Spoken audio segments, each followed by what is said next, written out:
Good evening. We're on the air once again with an episode of Pachios on the News, but this one's a little different. We're in an unusual time in America, and I'm speaking to you from my dining room table, and we are connected via Zoom. And we're trying this out to see how it works. I think it'll work fine. And you know, it's a new world. And I'm 83 years old, and even I can adapt to the new world. Little news, first of all. All of you used to watch us on Channel 5, which was the public access channel. And it was easy to find next to 6, which was CSH, near 8 and 13, the network stations. But then the cable companies got greedy. They said, why are we giving this away for public access, for public use, when we can sell it to others or do things to make money?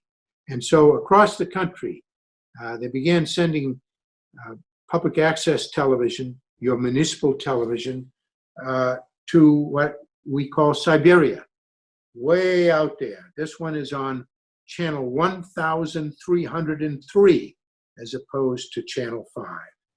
And so the Maine legislature, to its credit, enacted a law last spring, almost a year ago, requiring the cable companies to put these channels back where they belong, back with the other news channels.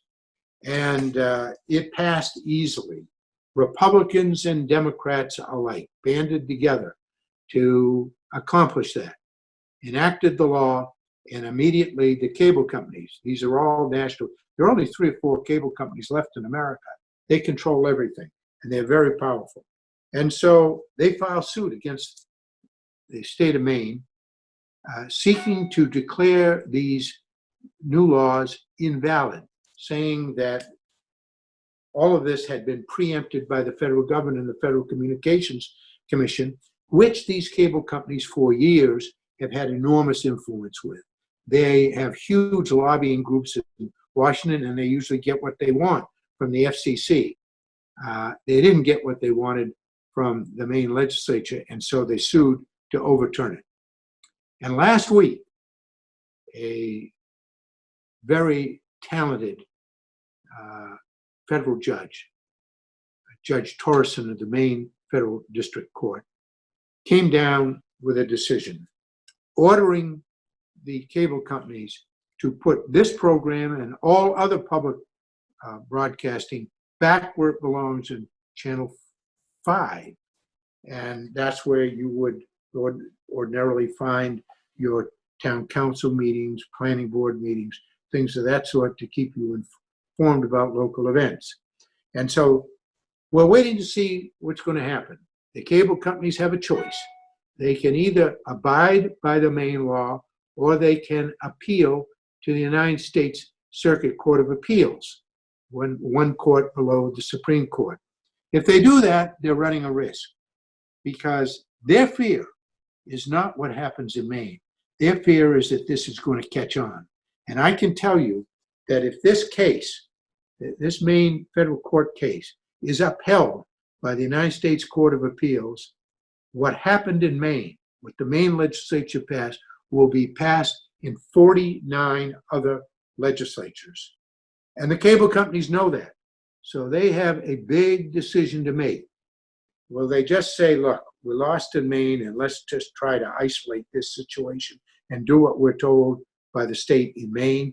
Or will we roll the dice, go to the Federal Court of Appeals? But if they lose there, they're toast on this issue. They could always appeal to the Supreme Court, but the Supreme Court does not have to take that appeal. So it's big risk for the cable companies. They are extraordinarily powerful. They're much less powerful in the Maine legislature than they are in Washington.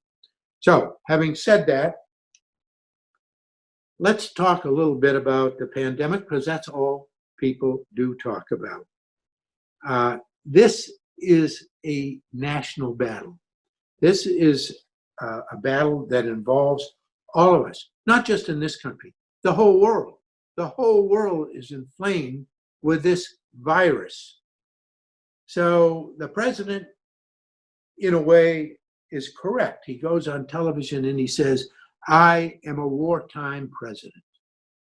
And I think it's good to look at this as a war, America under attack, its citizens under attack, not with bombs and guns, but with a bug that can do the same job that bombs and rifles do and bullets do. So it is a national battle, and it is, in a sense, wartime for the United States and other countries around the world. But after claiming the title of wartime president, and you can understand why he would do that, whether you like Trump or don't like him, whether you agree with him or don't agree with him, and many people do agree with him. I would say, polls show 80% of all Republicans polled say they're big supporters of Donald Trump. I don't think they're supporters. I don't think they want their children to grow up to be like him. I don't think they look at him as a leader the way they looked at Ronald Reagan, for instance. But they're afraid of Democrats. And so they look at him and they say, he's holding the Democrats off. He's got his finger in the dike. So I want him to stay there, because after him, the deluge, the Democrats. I think that's what's going on. I don't think they admire his morals. I don't think they admire his character.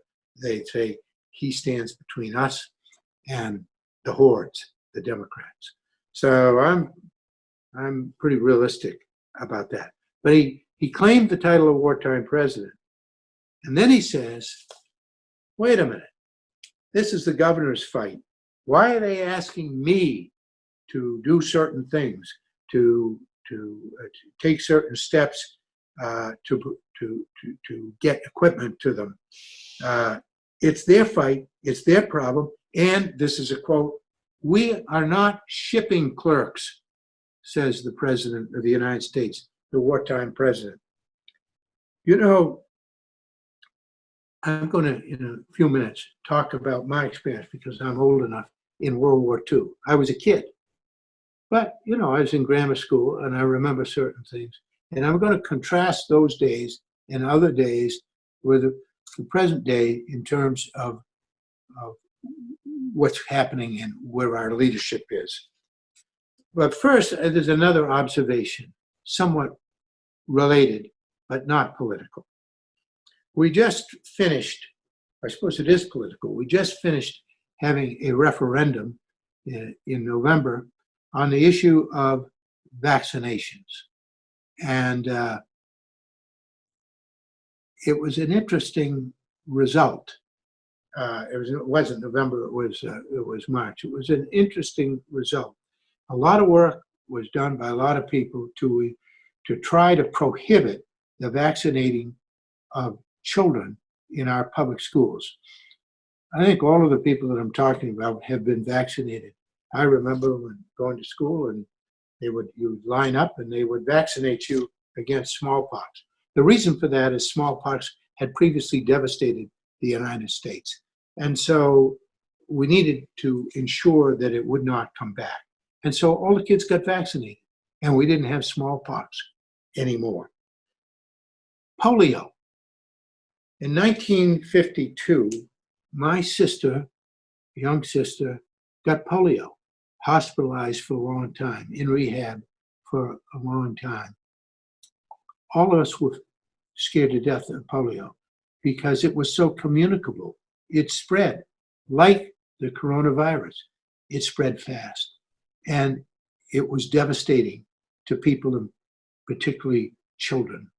And so a vaccine was developed in 1955 by Jonas Salk, and then a Russian scientist, Sabin, in 1960 improved it, and everybody was vaccinated. All the kids were vaccinated, and suddenly we had this enormous decline, no place for it to spread to because people were immunized. And by 1978, it was eradicated.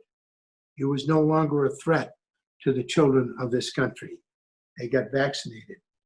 If this crowd who sponsored this referendum question were around then, of course, they would have opposed people having to get the polio vaccination. Now we're going to have a vaccine at some point, probably they say a year from now or maybe a little longer, for the coronavirus. And we want each other to be immunized, because if there are 10 people in my office who refuse to get an immunization against this coronavirus, that means that they'll be spreading it among others who may not be similarly vaccinated. And so it's kind of a selfish thing. And I wonder what they're going to do. Are they going to oppose people getting the vaccine? Now they say, well, it's a mandate. We don't want the government doing this.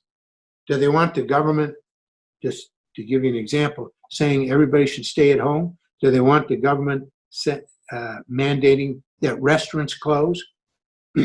Where is this issue of freedom in the context of what we're going through now?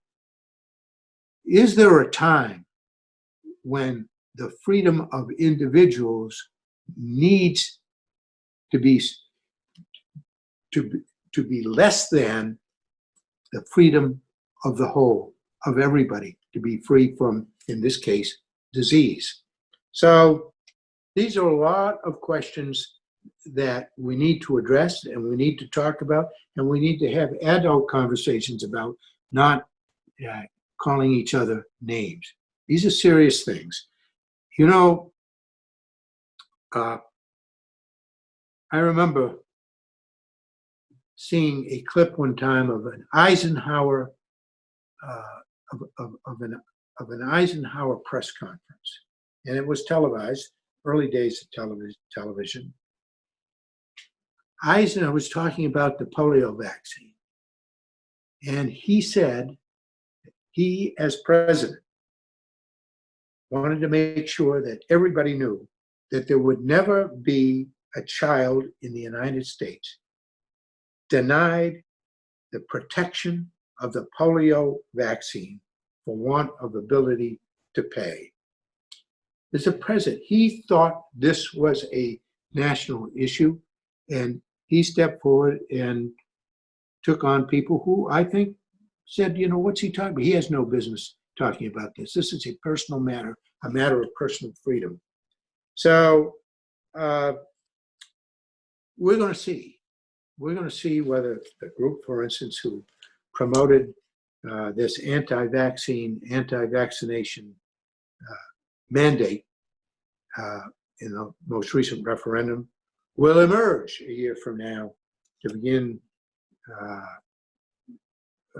begin the fight against vaccinating children against the coronavirus. World War II.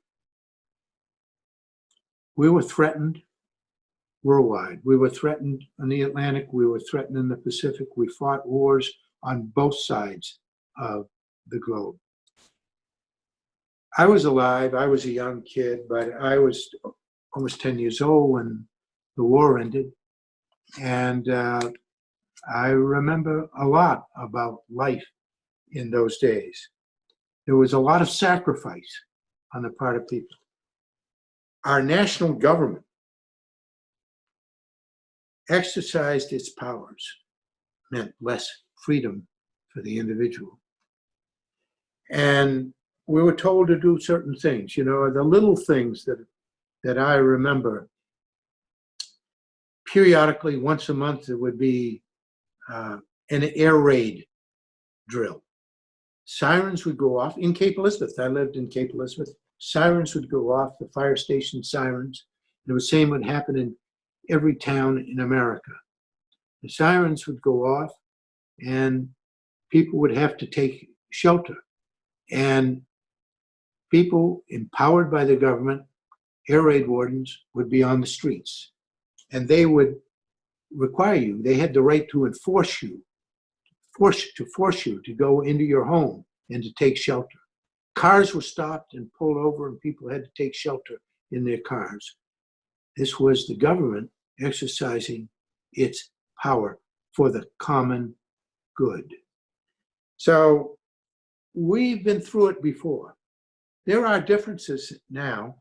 I would say this pandemic is as threatening to Americans as the war was, because a lot of people are going to die in this pandemic, and a lot of people, many more incidentally, died in World War II. But everybody was asked to do their part. We had rationing. You couldn't buy whatever food you wanted. If you wanted steak, you had to have rationing stamps. So you might be allowed 3 steaks a month. Gasoline, you only had so much gasoline that you could buy. You might have a lot of money, but you didn't have a lot of gasoline rationing stamps. So no matter how much money you paid, you couldn't buy a lot of gasoline. A lot of things you couldn't buy at will. And everything was directed to the war effort. The president exercised powers that our president, and I guess I don't blame him at this point, is reluctant to undertake, and required industry to begin, required it, mandated that they stop making cars or whatever they happen to be making and start making tanks and artillery. And it was a society in which the government played an enormous and powerful role for the common defense and the common good. So the differences are fear. We had a president then, Roosevelt, whose mantra was, the only thing we have to fear is fear itself. In other words, Americans, I am your leader, and I am telling you, do not fear. Do not let fear overtake you, because that's the enemy too. If we are imbued with fear, filled with fear, and we react to that fear, bad things will happen. So what we should be fearing is fear itself. Now the paradigm has changed. We have political leadership that understands that fear is a great political tool. So they stoke it. They stoke fear in order to get power. Totally different atmosphere from those days of the threat of World War II and now what we're dealing with. So Roosevelt would have fireside chats and he'd tell people the truth. He'd tell people that, the threat was big, but here's what we're doing. Here's what we plan to do about it. Churchill the same. If you want your children to know what political leadership should be, have them read or read to them about Churchill, the speeches of Churchill, the speeches of Roosevelt. I urge you all to do it. I urge you all at this time, in this time of great crisis in America and the world, to go back, to go into the internet and go back and read some of those speeches of Roosevelt and Churchill. It will make you feel better, and it will make you feel more secure, and it will make you appreciate the sacrifices that you are making now in your life for a future that is better and more secure. So that's what I have to say tonight. And we'll talk some more about this in coming weeks. Thanks for watching, and hopefully soon you'll be watching on Channel 5 not channel 1303. Good night.